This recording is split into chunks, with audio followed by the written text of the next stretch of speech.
¿Qué es la evaluación? ¿Es solo un examen, una calificación, un número o puede ser mucho más?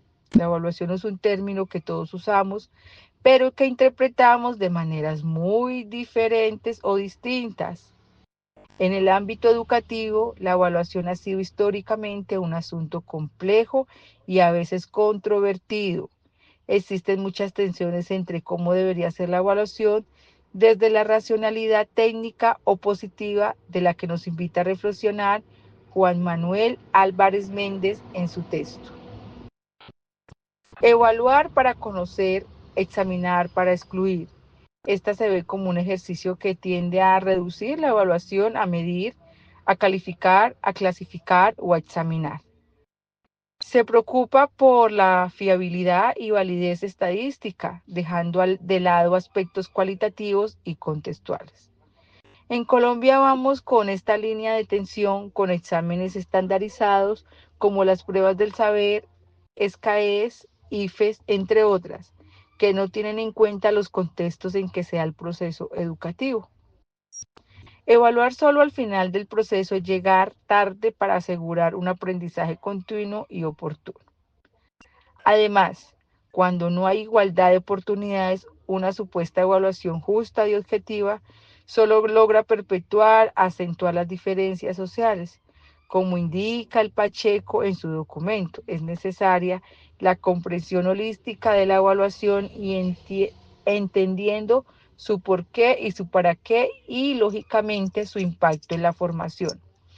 Más allá de ser utilizada exclusivamente para la mediación de un determinado conocimiento o concepto, la evaluación debe ser definida, comprendiendo el por qué se hace dicha mediación y cuáles son sus límites. Si no, la evaluación en este contexto se convierte en un medio para calificar, clasificar, seleccionar y, en última instancia, excluir. Pero, ¿qué pasaría si en lugar de ser una herramienta de control y exclusión, la evaluación se convirtiera en un motor de crecimiento y comprensión y mejora? Esta es la esencia de la pedagogía. Crítica y liberadora, surge de concepciones epistemológicas que se oponen al positivismo del que nos habla Álvarez en su texto, abrazando la hermenéutica, la nueva sociología y el constructivismo.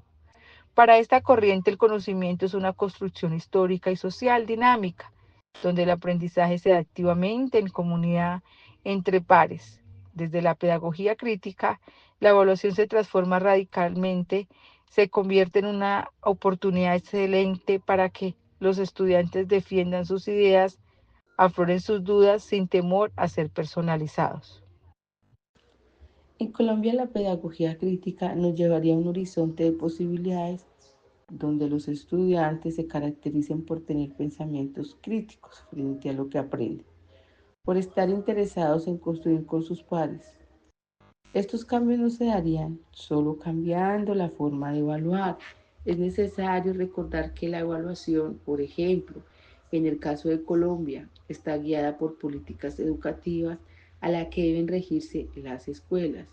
Marcenaro propone una recomendación de política educativa basada pues en la importancia de promover el respeto y una interacción más cercana entre estudiante y profesores.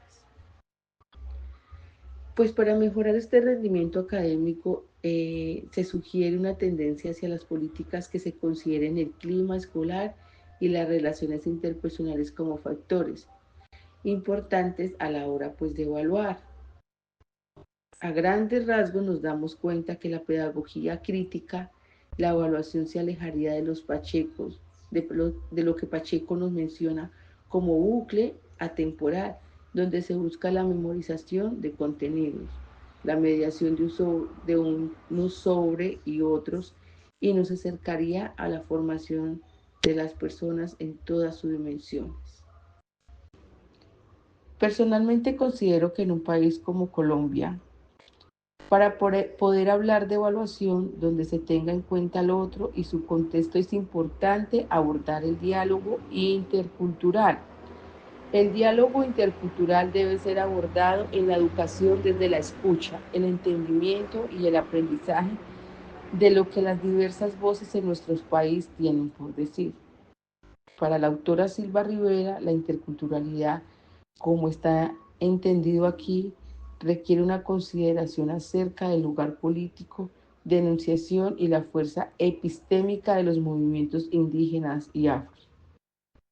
Es por esto que pienso que el diálogo intercultural es necesario no solo desde el impulso de la educación en el aula, sino también desde las políticas que construimos para ser sensibles, justos con el otro, atendiendo a la diversidad. Sino pienso que el ámbito como la evaluación se seguirá excluyendo el saber ancestral, la oralidad, las tradiciones como factores importantes en esta formación de las personas en todas sus dimensiones y se seguirá tratando como lo piensa la autora ecuatoriana, ecuatoriana Silva Rivera a los grupos diversos como objetos de estudio, aparte de todos los otros, cuando lo verdaderamente importante es no tratar estas historias de praxis y grupos como objetos de estudio, sino de pensar cómo y no sobre ellos. Muchas gracias.